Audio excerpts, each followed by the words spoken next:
नमस्कार, सप्तधारा न्यूजमध्ये आपले स्वागत आहे। आज बुधवार दिनांक 13 डिसेंबर 2023 न्यूज बुलेटिनमध्ये जाणून घेऊया आजच्या ठळक घडामोडी।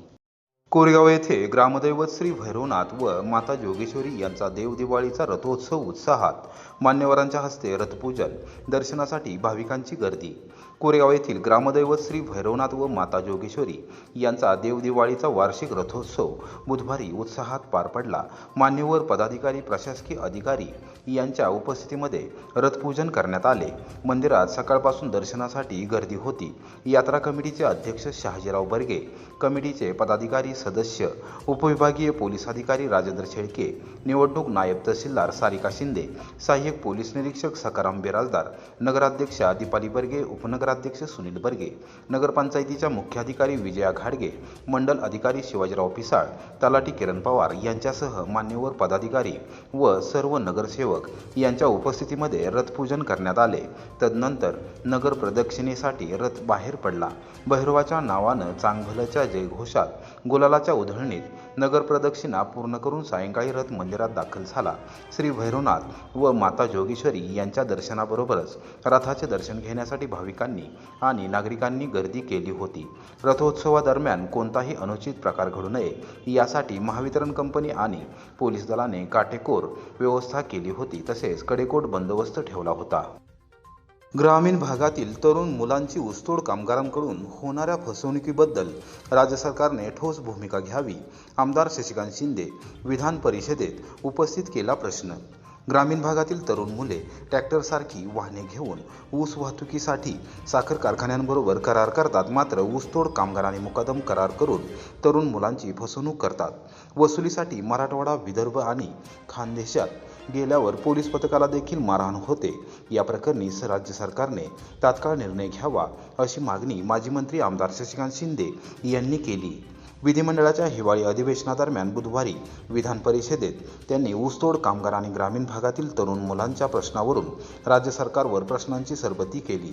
गृह विभागाने याबाबत समन्वयक नेमण्याची भूमिका घेतली आहे, मात्र ती पुरेशी नाही।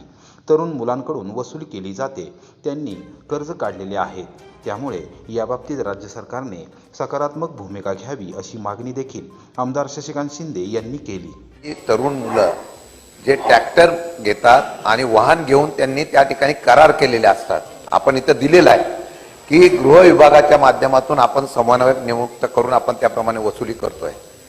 मी फार गांभीर्याने सांगतो, काही मुलांनी या कर्ज काढून हे वाहन घेऊन कर्ज काढून मुकादमाशी करार केलेला आहे। मगाशी सुरेश दसने सांगितलं की 2 कामगार ऊसतोड मुकादम वारले, एक वस्तुस्थिती आहे धडक लागल्यामुळे। पण ही वसुली करायला पोलीस गेल्यानंतर जालन्यामध्ये त्या पोलिसावर हल्ला झाला। माझं गांभीर्य एवढंच आहे की जसं ऊसतोड कामगारांचा विषय आहे तसा तिथल्या या असलेल्या शेतकऱ्यांच्या मुलांचं पण सभापतीमध्ये फार गांभीर्याने विषय आहे। कोट्यावधी रुपयाची त्यांची थकबाकी 20-20 लाख 25-25 लाख कर्ज काढून काढलेला आहे। माझी विनंती आहे, समन्वय केले तरी या संदर्भामध्ये तत्काळ कारवाई करण्याची गृह खात्याने आपण संयुक्तरित्या तत्काळ कारवाई करण्याच्या संदर्भामध्ये आदेश पारित करणं गरजेचं आहे। तक्रार करून सुद्धा महिने या संदर्भात कुठल्याही प्रकारचा न्याय मिळत नाही, तर आमची विनंती आहे की त्या आजच्या प्रश्नातून त्यांना न्याय मिळेल म्हणून तत्काळ अशा प्रकारची कारवाई करण्याचा आपण निर्देश देणार आहात का? कोरेगाव तालुक्याच्या 5 गावांतील शेतकऱ्यांच्या रेल्वेसाठी संपादित झालेल्या जमिनीबाबत रमेश उबाळे आक्रमक, प्रांताधिकाऱ्यांवर केली प्रश्नांची सरबती। कोरेगाव तालुक्यातील भीमनगर, दरे, भक्तवडी, परतवडी, कोलवडी आणि पळशी येथील शेतकऱ्यांच्या रेल्वे मार्ग दुहेरीकरणामध्ये संपादित झालेल्या जमिनीचा मोबदला अद्याप मिळालेला नाही। या विषयावर जिल्हा प्रशासन केवळ बैठका घेण्याचे आश्वासन देते, मात्र बैठक होत नाही। प्रशासनाची नेमकी काय भूमिका आहे हे तात्काळ स्पष्ट करा अशी मागणी राष्ट्रवादी काँग्रेस पक्षाच्या सामाजिक न्याय विभागाचे जिल्हाध्यक्ष रमेश उबाळे यांनी बुधवारी केली। कोरेगाव तहसीलदार कार्यालयात रमेश उबाळे यांनी 5 गावातील प्रमुख पदाधिकारी, कार्यकर्ते व शेतकऱ्यांसमवेत प्रांताधिकारी अभिजित नाईक यांची भेट घेतली व रेल्वे भूसंपादनाबाबत जिल्हा प्रशासन नेमके काय करत आहे, या विषयात चालढकल का होते आहे आदी प्रश्नांची सरबती केली.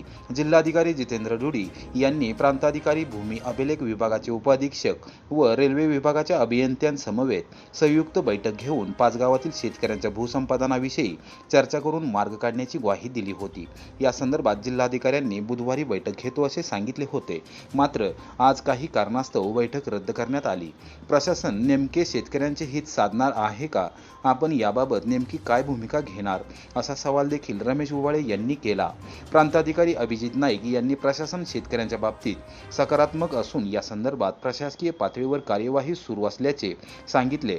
लवकरच जिल्हाधिकारी या संदर्भात बैठक घेतील असा विश्वास त्यांनी उबाळे यांना दिला.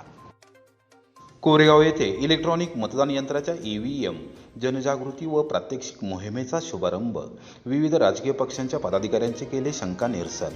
राज्यात आगामी काळात होऊ घातलेल्या लोकसभा आणि विधानसभा निवडणुकांसाठी इलेक्ट्रॉनिक मतदान यंत्राचा EVM मशीन वापर होणार असल्याने इलेक्ट्रॉनिक मतदान यंत्राबाबत जनजागृती आणि प्रात्यक्षिक मोहिमेचा शुभारंभ बुधवारी कोरेगाव तहसील कार्यालयाच्या आवारात प्रांताधिकारी अभिजित नाईक व तहसीलदार डॉक्टर संगमेश खोडे यांच्या हस्ते करण्यात आला. यावेळी शिवसेना उद्धव बाळासाहेब ठाकरे पक्षाचे तालुका प्रमुख सचिन झांजुर्णे, पांडुरंग पवार यांच्यासह प्रमुख राजकीय पक्षांचे पदाधिकारी, कार्यकर्ते व नागरिक उपस्थित होते. अभिजित नाईक म्हणाले, इलेक्ट्रॉनिक मतदान यंत्राची कोरेगाव तालुक्यातील सर्व मतदान केंद्रात जनजागृती व प्रात्यक्षिके चांगल्या प्रकारे केली जाणार आहेत. नागरिकांना इलेक्ट्रॉनिक मतदान यंत्र कसे काम करते हे समजावून सांगण्यात येत आहे. इलेक्ट्रॉनिक मतदान यंत्र नव्हे, आपल्या मताचे बुलेट प्रूफ कवच आहे. हे यंत्र कोणत्याही हस्तक्षेपापासून अलिप्त, विनापरवाना अनधिकृत वापर ओळखण्याच्या तंत्रज्ञानाने आणि सांकेतिक लिपीबद्धतेच्या अत्याधुनिक तंत्रज्ञानाने सुसज्ज असल्याबाबत माहिती दिली. तहसीलदार डॉक्टर संगमेश खोडे यांनी EVM स्वतःची कार्यक्षम आहे अशी माहिती दिली. यावेळी त्यांनी सचिन झांजुर्णे यांच्यासह नागरिकांच्या शंकाचे निरसन केले. त्यांना प्रात्यक्षिक करून दाखवले. इलेक्ट्रॉनिक मतदान यंत्राची जनजागृती व प्रात्यक्षिक मोहीम कोरेगाव तालुक्यातील सर्व मतदान केंद्रांतर्गत गर्दीच्या ठिकाणी, बाजारपेठ, मॉल इत्यादी ठिकाणी 29 फेब्रुवारी 2024 पर्यंत सुरू राहणार असून जास्तीत जास्त नागरिकांनी EVM यंत्राच्या प्रात्यक्षिकाचा लाभ घ्यावा असे आवाहनही डॉक्टर खोडे यांनी यावेळी केले. यावेळी नायब तहसीलदार मनोज माने, सारिका शिंदे, उदयसिंग कदम, निवडणूक शाखेचे अव्वल कारकून आनंदराव घोरपडे, महसूल सहाय्यक रामाकांत फडतरे, तंत्रज्ञ अमोल गायकवाड, सायली पवार, तलाठी महेश पाटील यांच्यासह महसूल कर्मचारी यावेळी उपस्थित होते. बरोबर. ह्या काउंटिंगला एका उमेदवाराला 100 मतं पडली, दुसऱ्या उमेदवाराला 60 मतं पडली. 60 वाल्याचा आक्षेप आहे की मला ह्याच्यावर विश्वास नाही, तर ह्याच्यावर आपण मतं मोजून देणार का त्याला? हे 100 नाही, सगळे मतं नाही मोजून देऊ शकत. सगळे नाही, पाच मशीन घ्यायचे, 5 मशीनचं मोजायचं. एका केंद्राला एक मशीन तर त्या 5 कुणी तुम्ही सांगितलेला 5 का तो सांगतो उमेदवारांचा आम्ही समजा 60 मशीन आहेत, 50 आहेत, तर त्यातल्या 5च मोजायचे.